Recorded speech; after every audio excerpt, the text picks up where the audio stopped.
right for you. I am not going to talk very much about Dell. I am going to talk about you because it's you who's important, not Dell.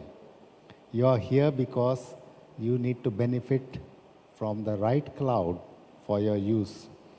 And as you can see, I am in a lot of government committees. IDA is the Infocom Development Authority of Singapore, which is the policy-making body of the government of Singapore. I am on the big data and cloud committees. And I am going to talk about a few nice things, very cool, very soft, very important, right? Which cloud? What is cloud? The right definition, why cloud is hot and cold, which cloud do you need and how can you start?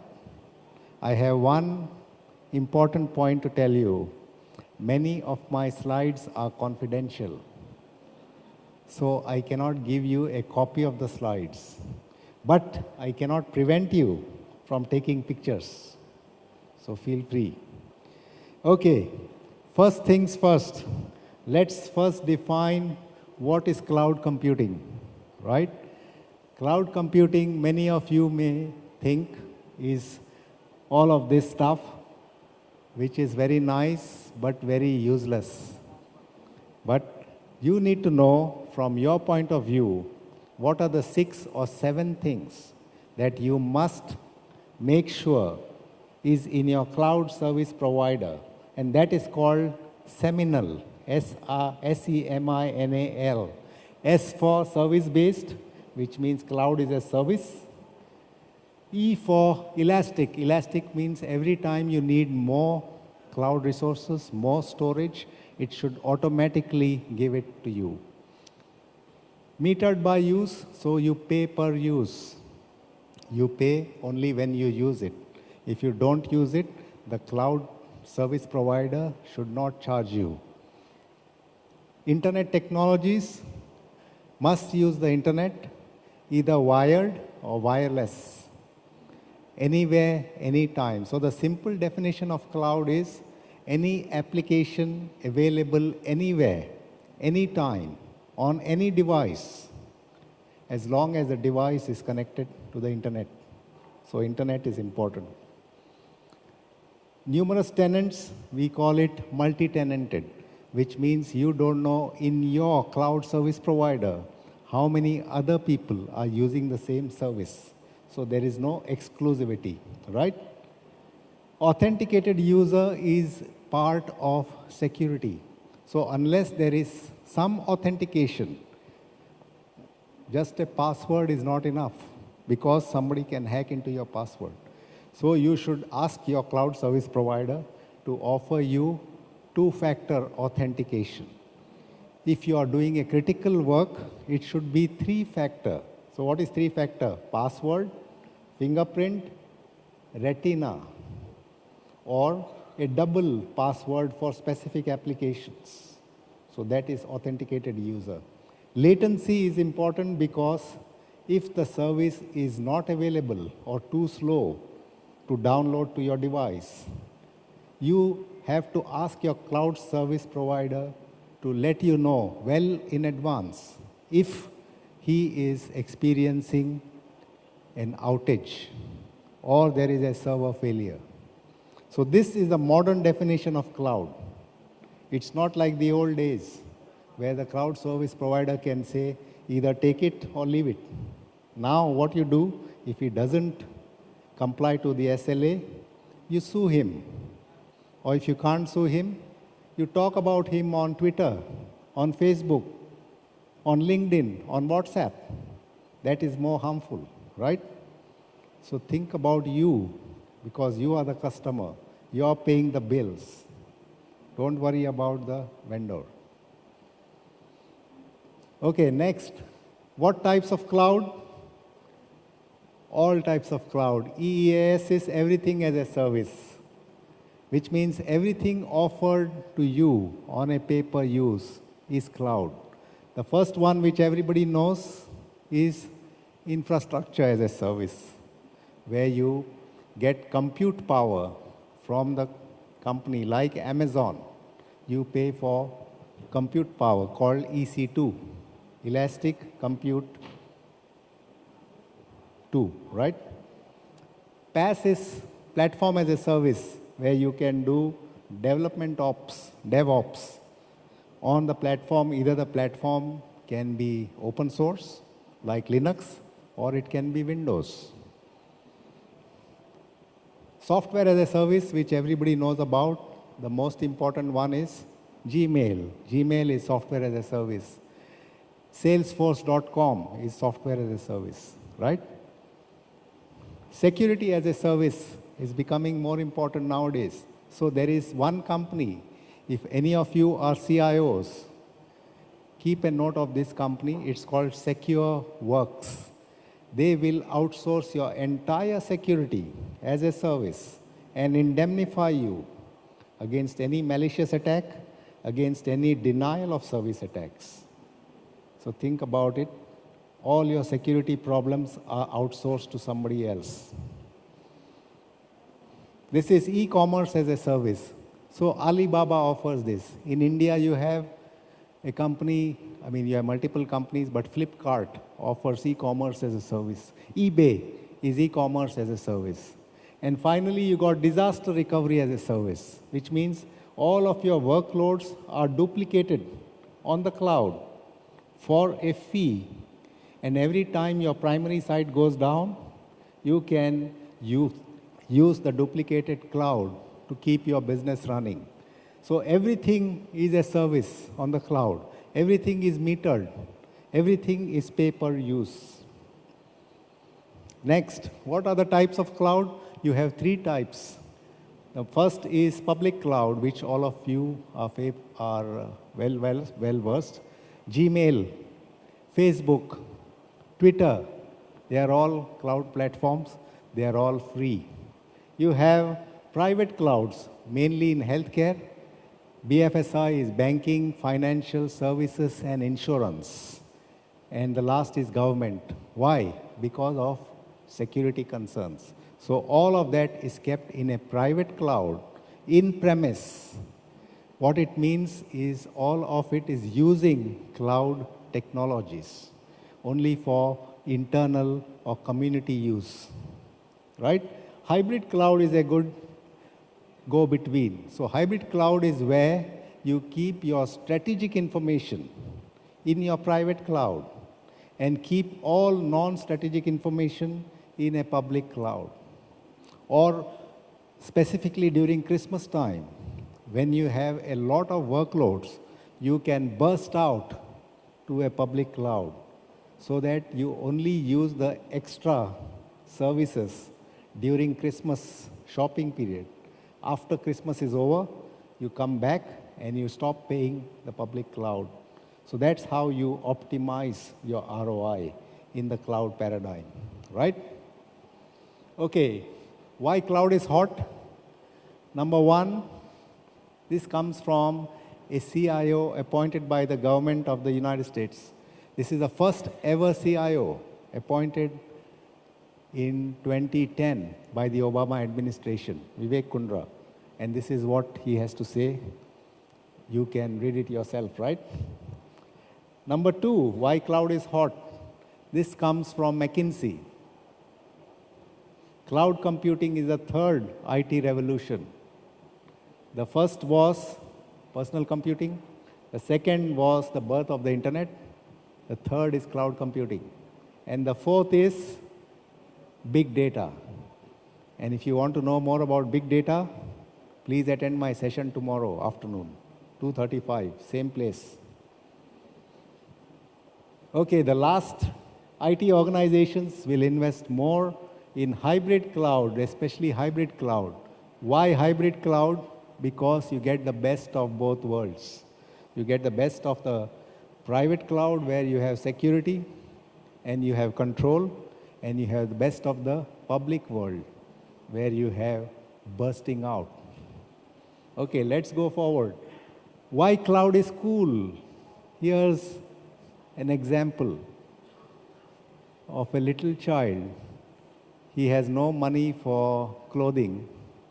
There are toys behind which he doesn't want to touch. And he's so engrossed in a computer, which is connected to the cloud. He's playing games. How do I know? Because we went and met this person in Bangladesh. The father got the computer as a gift. Father doesn't know how to use it. He just gave it to the child as a toy. In 5 days, the child learned how to play games on it. So you think how fast children are progressing, right? Okay, I want to show you this video. It's a short video. There is some audio, but I don't know whether the audio will work, but it's not important. It's basically how cloud, healthcare, and essential services come together to offer a medical service. Let's watch it. It's just 2 minutes or 1 minute long.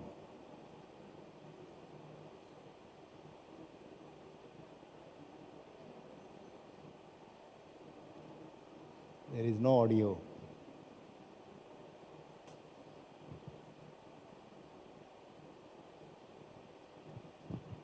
Never mind, I'll give you a commentary. So this is a doctor. He has a patient who's a little girl who has a defective heart and needs a heart transplant. And he's now in another city. He has just got word that a new heart has been found. I come from the medical profession, so I know if you have a new heart, you need to transplant it within 2 hours. Otherwise, the heart dies. So here he is checking out the new heart. And this is a child who needs the heart transplant.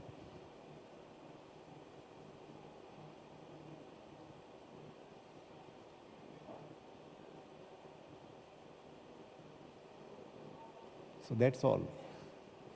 So the reason for showing you this video is all of the technologies, including private, public, including critical areas, are coming together on a cloud platform, which you need to leverage. Okay, which cloud? So this is important for you. There are 6 types of clouds, and I'm going to show you glimpses of each cloud, and then you decide which cloud is for you, right? So MagCow, the first one, M stands for Microsoft. Microsoft's cloud is called Azure, A-Z-U-R-E. It's a public cloud.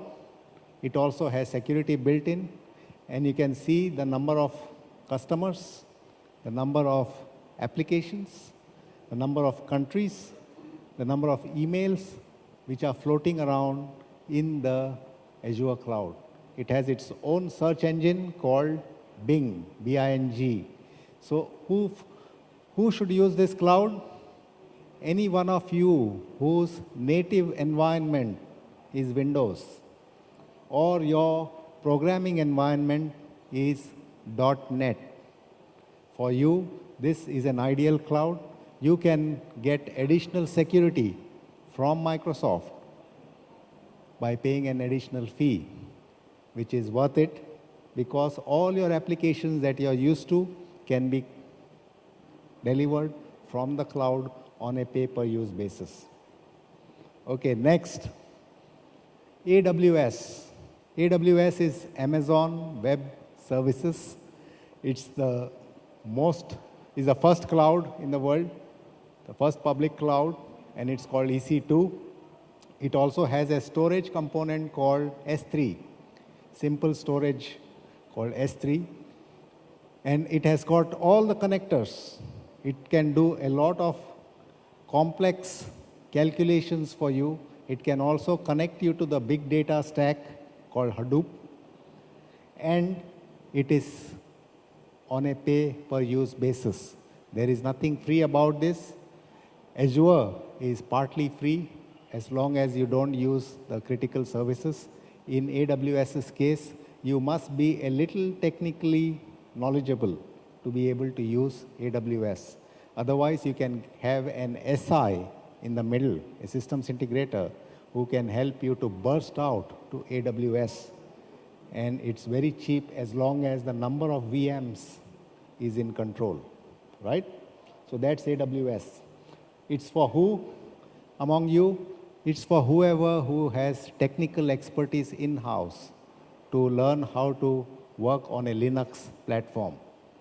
You can also use your SI to do the Linux side, and you can use APIs or application programming interfaces, which are part of the Amazon cloud to connect to your in-premise applications.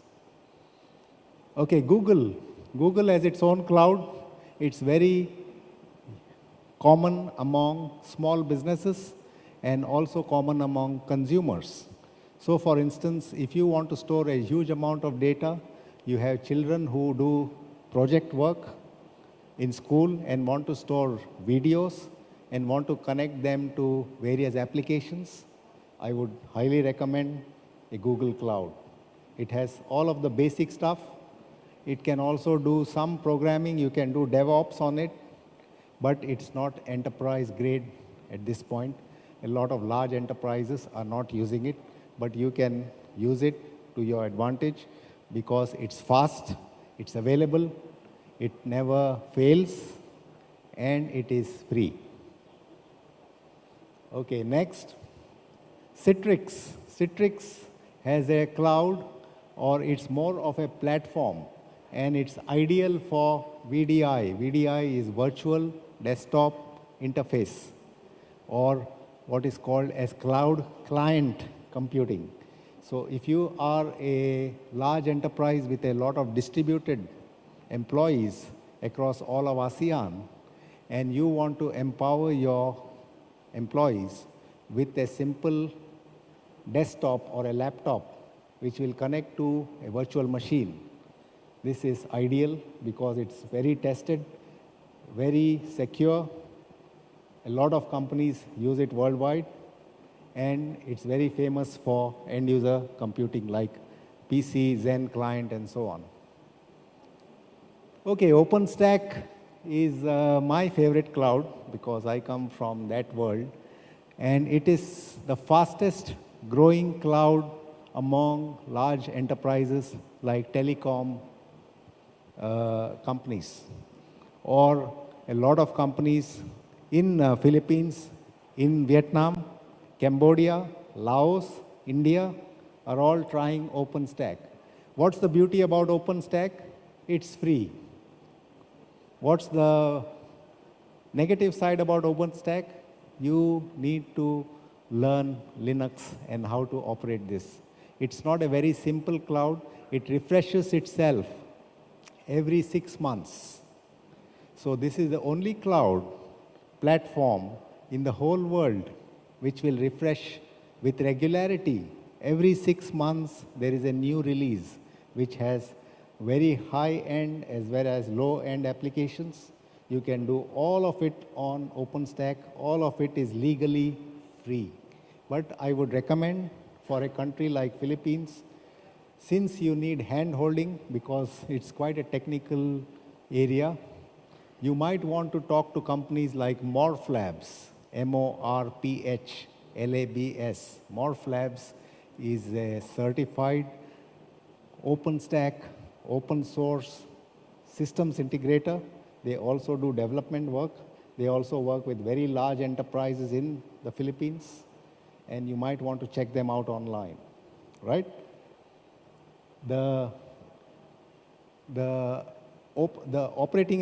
operating system in this is Linux, and I would recommend for enterprise grade the Red Hat open source or OpenStack platform called RHOSP, which has all of the components of OpenStack already built in, so you don't have to do anything yourself. So much for OpenStack. VMware is the fastest growing and one of the first or the first to offer virtualization. So virtualization is not cloud. Virtualization is a stepping stone to cloud. And VMware has now matured to such an extent that it can offer you the entire cloud and big data platform on a single operational stack.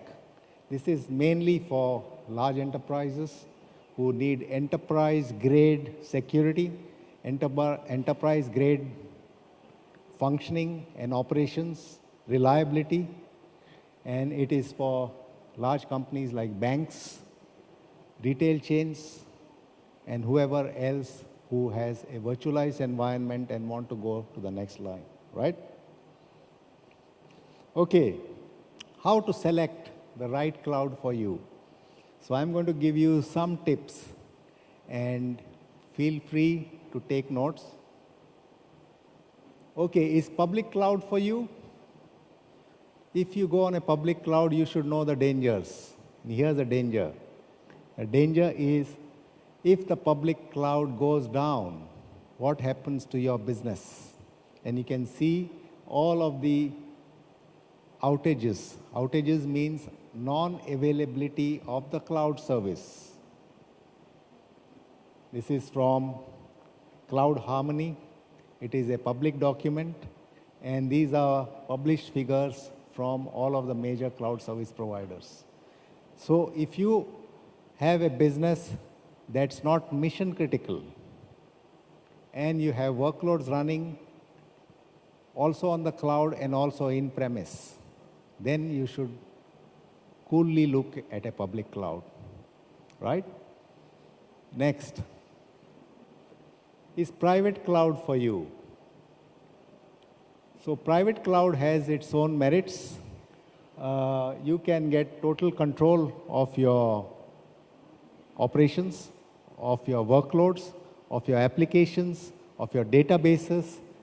58% of companies have moved their workloads from a public cloud to a private cloud. And is this for you? If you are a small business, it's not for you. If you are a large enterprise, if you are a mission-critical enterprise, if you have workloads that are very security focused, and you want total control of your environment, or you're in an industry like banking, finance, government, healthcare, hospitals, defense, police, then private cloud is for you because you want total control of your environment. And of course, you can probably put all of your non-strategic data in a public cloud, like I said, right? Will hybrid cloud do? So hybrid cloud is the amalgamation of both sides. So what are the issues in hybrid cloud? The biggest issue is how do you decide which workload should go to the public cloud, which workload should remain in the private cloud. Typically, you would do that using policy management. In VMware, it is called vMotion. In the Microsoft world, it's called storage spaces. In the Google world, it's called cloud burst. So you will decide, for instance, if the workload is non-strategic, is marketing or PR or communication related, customer facing. It does not necessarily have to consume data or resources from your private cloud. It can sit in a public cloud. But then, when a user logs on, he has to get resources from both sides. So you may get latency if your data is coming from a public cloud. So you may have to have policies in place that get the best of both worlds, especially for mission-critical applications. For all finance-related applications, you keep it on a private cloud. So Ministry of Education in Singapore has put all of its 360,000 students, 29,300 teachers on a public cloud. But all of the strategic data, the test papers, the financial records are all kept in premise, and there is no connectivity because a hacker cannot come in and hack into this, right? So think about these issues in a hybrid cloud. Okay, I have a video here. This has got audio, but you don't need the audio because it's self-explanatory.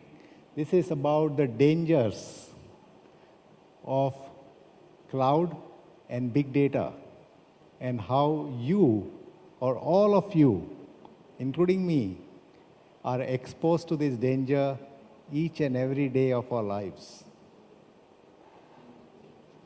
Okay.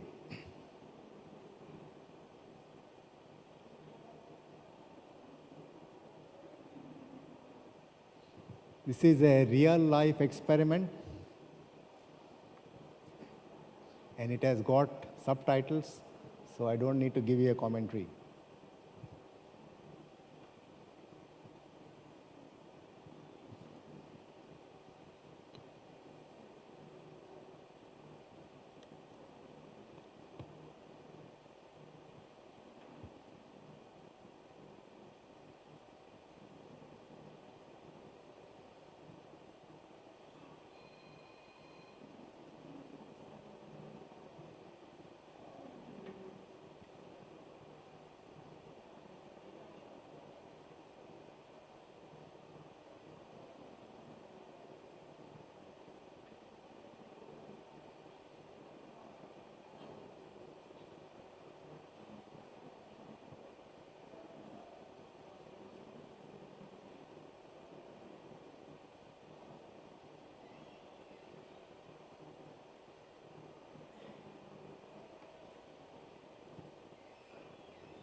Yes, that's the end of the movie. So the reason I wanted to show this for you is because in every country I talk to, most people say, what about privacy? What about security? Who's responsible for your privacy? Yourself. All your private lives are online. Thanks to Facebook, thanks to Twitter, thanks to LinkedIn, thanks to WhatsApp.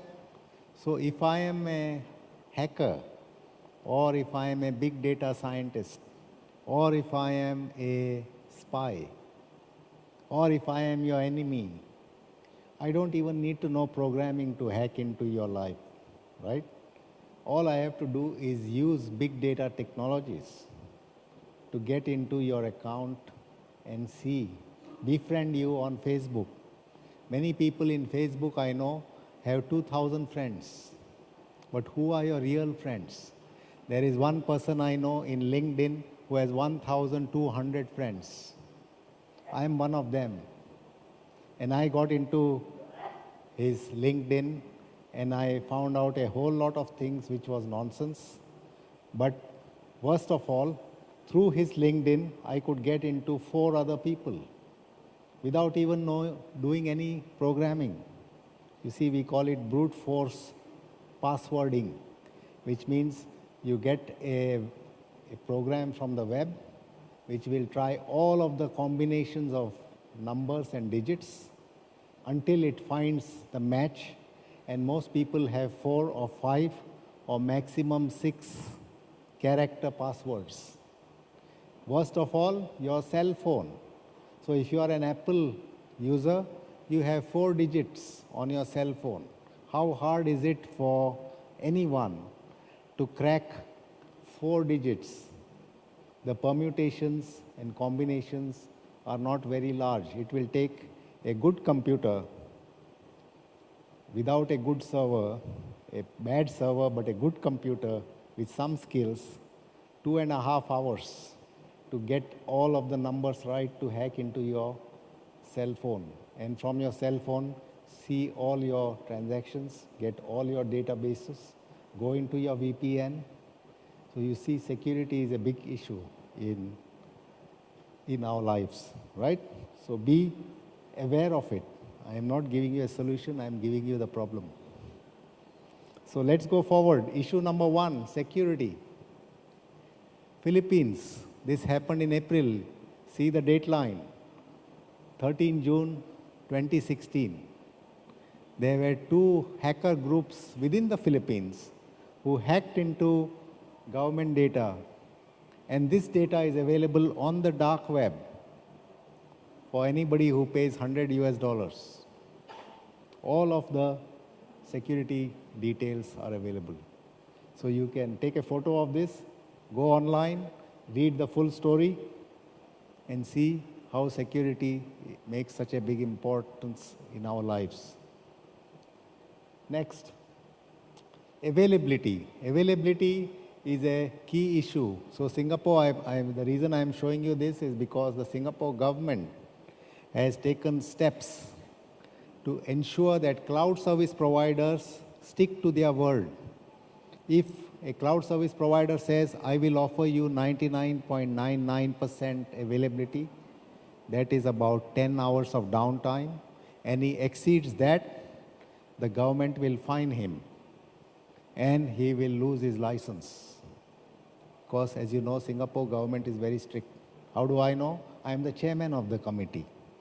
This committee is formed by multiple government departments. I am the honorary chairman.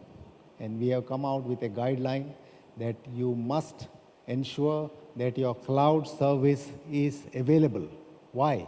Because 120,000 SMEs are running their business on your cloud. It's like electricity and water. Tomorrow, if your electricity is cut off, water is cut off, how will you live? The same way with cloud.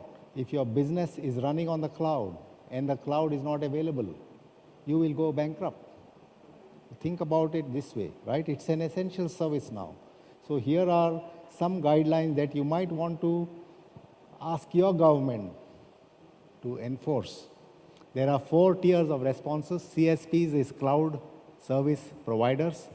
The topmost is life-threatening, which means he should have no downtime at all. 0 downtime. Especially if you are doing a very critical thing like, say, airplane control tower management, or in an operation theater in a hospital. If it is not a big hospital, does not have a data center, all of that business is on the cloud, and all of your data is coming from there, and you have an operation happening, you need to have connectivity all the time. So that's tier A, tier B, tier C, and these are 4 tiers. The last tier is where it's public, which is free service, right? So at the top tier, you pay a premium pricing to the cloud service provider.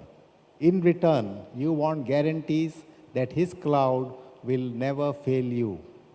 Is that possible in your country?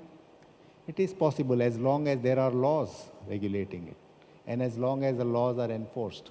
So you are going to get a new president who is a very tough guy, and he will make sure the laws are enforced. Okay. So last few slides. Solution number 1, look at a cloud service that is hybrid cloud.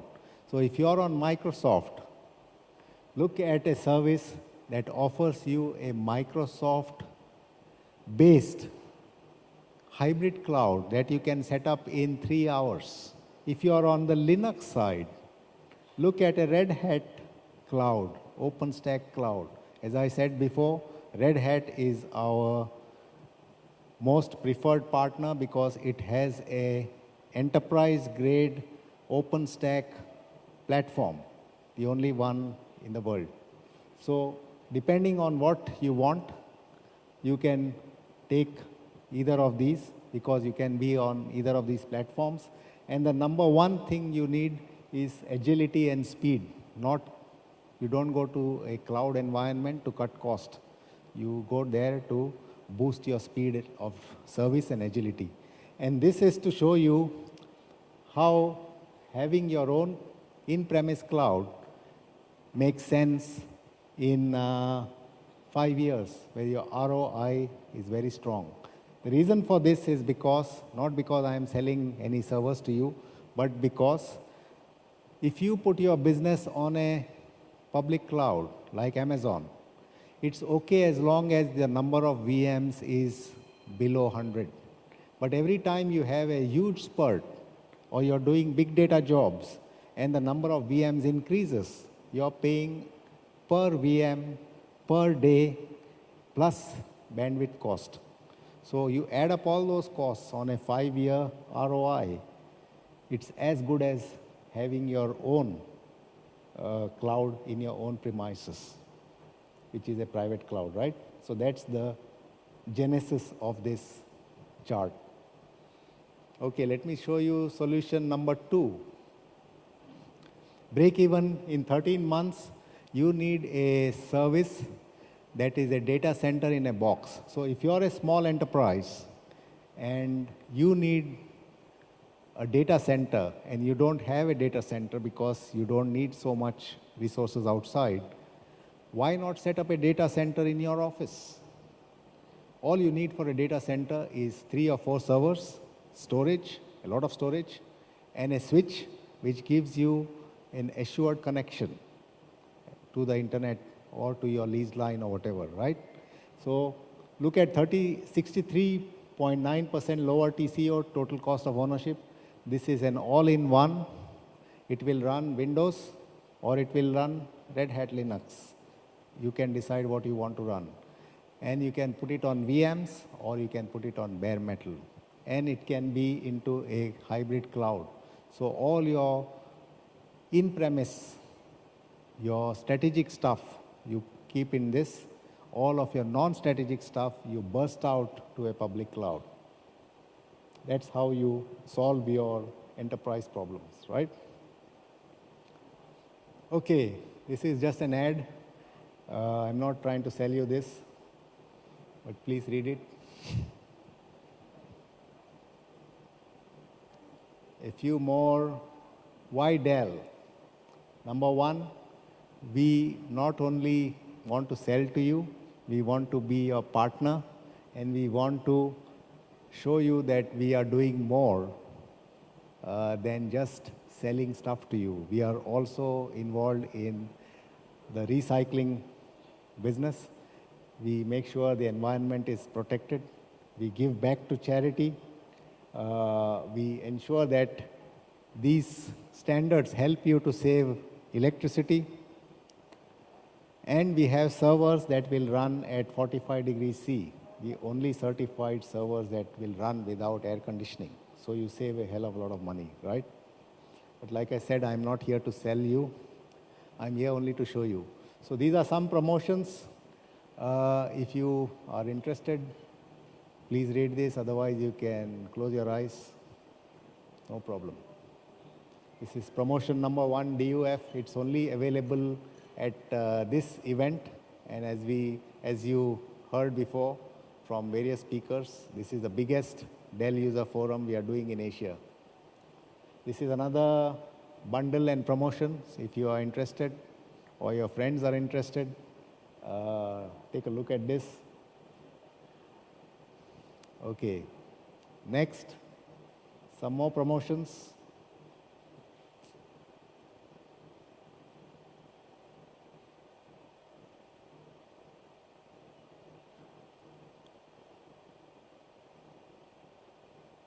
This is the last promotion.